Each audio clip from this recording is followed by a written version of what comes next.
Ձեռք բերեք իտալական նրբագեղ ու բարձրակարգ սալիկների նշված տեսականին, վճարելով բացառիկ 4400 դրամ 1 քառակուսի մետրի համար։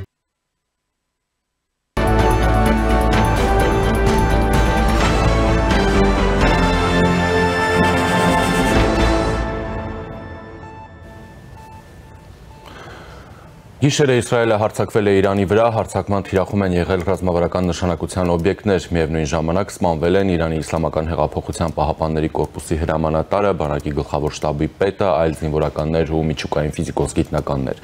Իսրայելի կողմից Իրանի վրա հարձակումից հետո աշխարհի բազմաթիվ երկրներ հանդես են եկել հայտարարություններով, Հայաստանի արտաքին գործերի նախարարությունը նույնպես հայտարարություն է տարածել։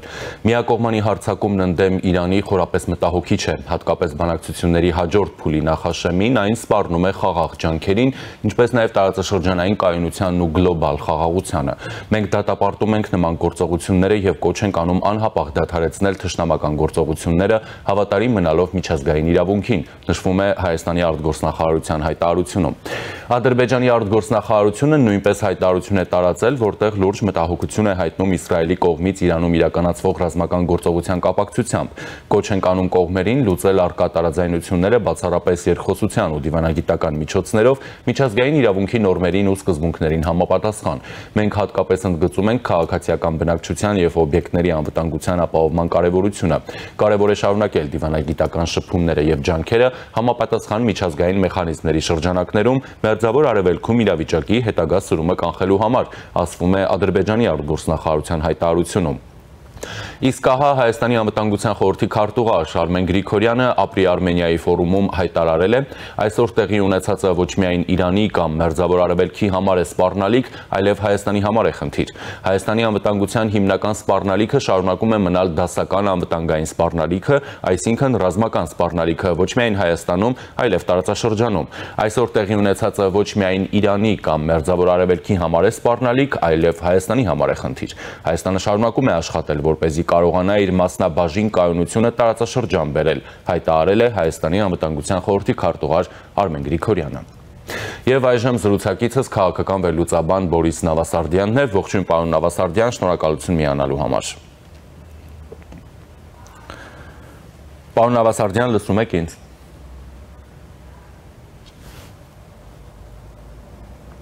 Պարոն Նավասարդյան, ես մի տեղեկություն էլ հայտնեմ եւ սկսենք մեր զրույցը։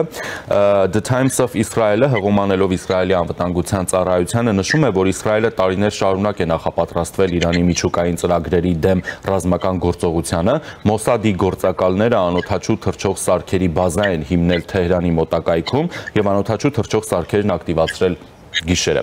Այս տեղեկությունները իրականացված տարբեր փորձագետների կողմից բնորոշված գերճշգրիտ գործողությունը ու նաև Իրանի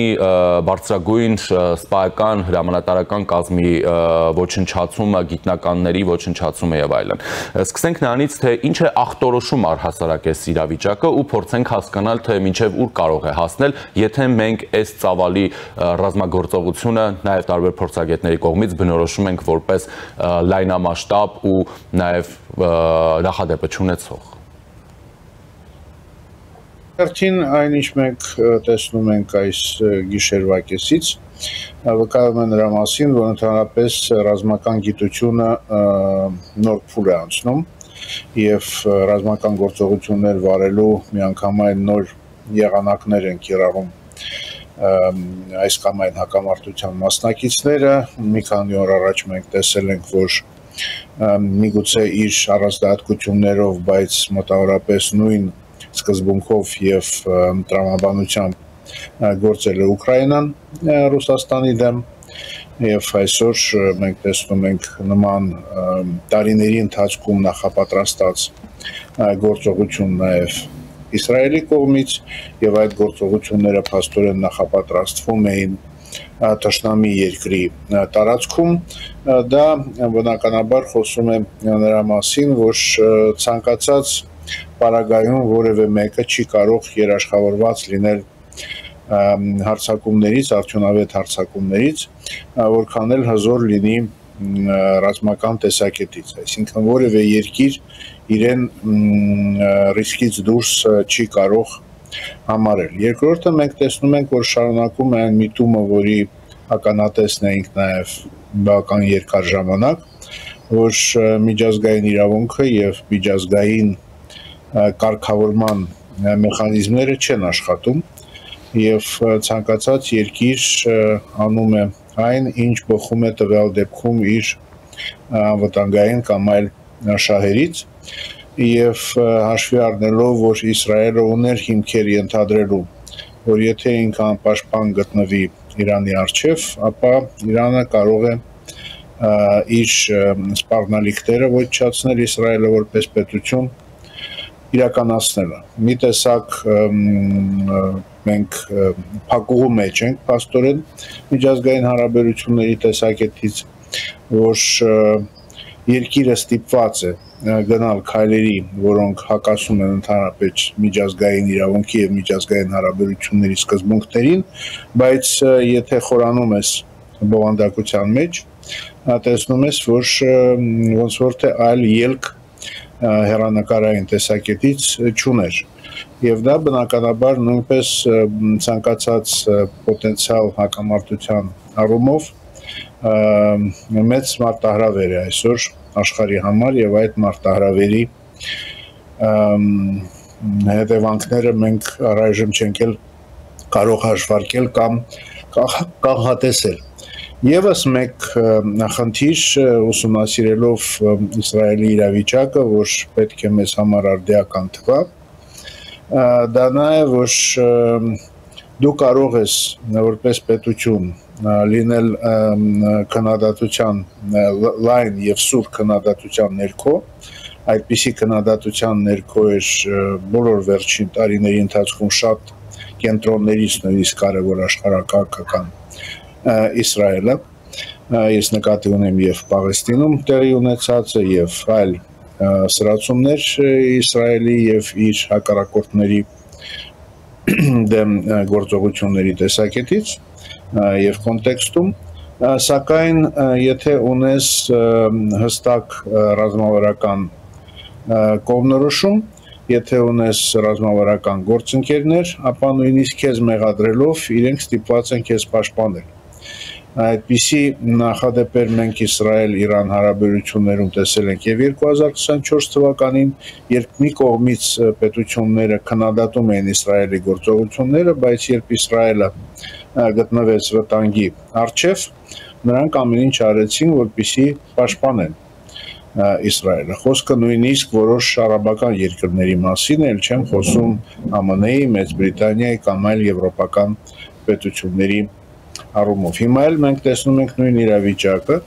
Իսրայելի դիրքորոշումները հիմնականում կամ գործողությունները հիմնականում քննադատվում են, բայց եթե լուրջ սպառնալիք լինի Իսրայելի հանդեպ, նրանք նպաստելու են նրան, որպեսզի Իսրայելը մնա պաշտպանված։ Դա ինչի մասին է խոսում, որ այդպիսի ռազմավարական հստակություն եւ կայունություն պետք է բոլոր երկրներին, այդ թվում նաև Հայաստանին եւ ռազմավարական վակուումի մեջ գտնվելը ուղղակի ապագայի համար մեծ մարտահրավեր է, իսկ Հայաստանի իրավիճակը մենք կարող ենք հենց այդպես բնութագրել, որ մենք այսօր գտնվում ենք ռազմավարական վակուումում, մեր դիրքորոշումները եւ մեր շահերը կարող են համընկնել այլ երկրների մոտեցումների հետ, բայց եթե գործը հասնի կոնկրետ գործողություններում, մենք կարող ենք տեսնել հակառակ պատկերը եւ որևէ մեկը պրակտիկ առումով Հայաստանի անվտանգությանը չի նպաստելու։ Սա լուրջ դաս է եւ դրանից պետք է անել հետեւություններ։ Շատ լավ, իսկ ինչ անել, որպեսզի այս զարգացումները կամ անկայունությունները չտարածվեն Հայաստանի Հանրապետության սահմաններին, կամ ըստ ձեզ որ սցենարների դեպքում կարող է ակտիվանալ Ադրբեջանը, հա, փորձելով նաև Իրանին եւ Հայաստանին միաժամանակ, այսպես ասենք, վնասել։ Կարող է որպես պատրվակ կամ միգուցե նույնիսկ հիմնավորված դիրքորոշում ներկայացնել, որ իր հաղորդակցությունների եւ սահմանների անվտանգության համար անհրաժեշտ է վերահսկողության տակ վերցնել որոշ տարածքներ։ եւ որպես նման տարածքներ կարող է դիտարկվել Հայաստանի հարավը։ Եվ դա է հիմնական խնդիրը, որի մասին երևի պետք է մտածենք եւ փորձենք նույնիսկ այս ռազմավարական վակուումի մեջ գտնվելով գտնենք լուծումներ եւ առայժմ այն ուղղությունները, որոնց վրա կենտրոնացած էր Հայաստանի արտաքին քաղաքականությունը, առայժմ նման լուծումներ կարծես թե չեն ենթադրում։ Մենք խոսում ենք մեր արտաքին քաղաքականության բալանսավորման մասին, բայց եթե խոսքը գնում է անվտանգային հարցերի մասին, ոչ մի ուղղություն մեր բալանսավորված արտաքին քաղաքականության երաշխիքներ չի պարունակում անմիջապես ներգրավելու մեր պաշտպանության կամ անվտանգության հարցերի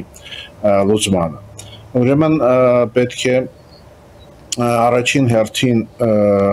շարունակել իմ կարծիքով շարունակել լուրջ բանակցությունները Ադրբեջանի հետ, որպեսզի այն խնդիրները, որոնք առաջանում են, մենք փորձենք գտնել համատեղ ուժերով, քանի որ որքան էլ Ադրբեջանը իրեն ավելի վստահ է զգում անվտանգային տեսակետից, խոշոր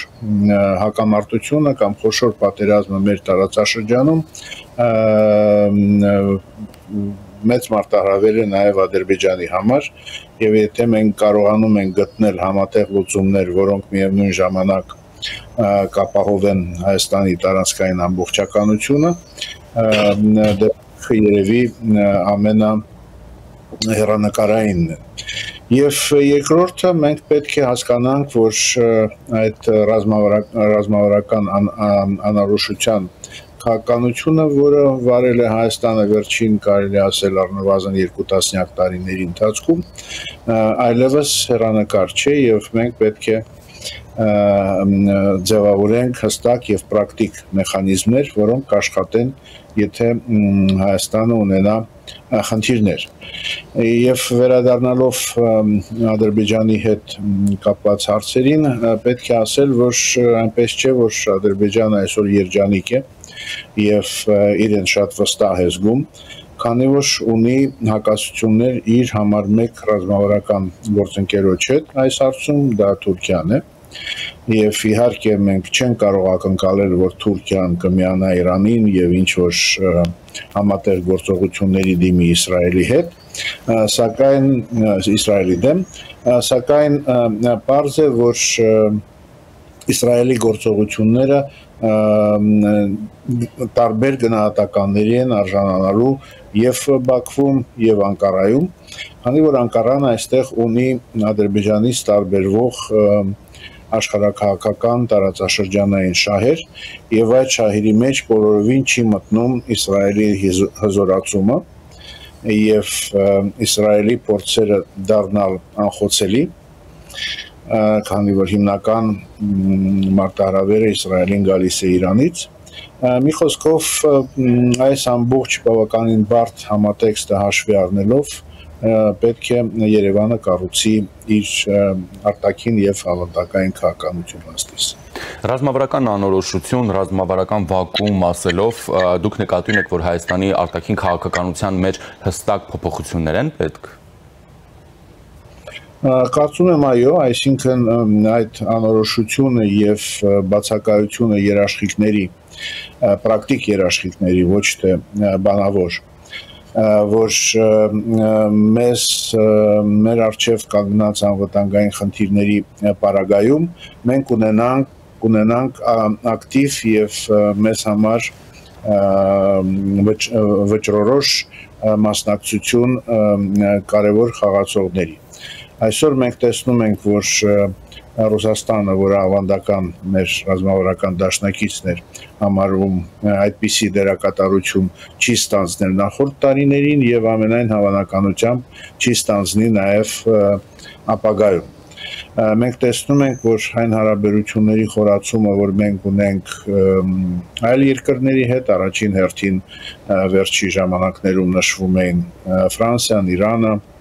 Հնդկաստանը, առայժմ այդ երկրների հետ մեր հարաբերությունները չեն հասել այն մակարդակի, որ կարող են ակնկալել անմիջական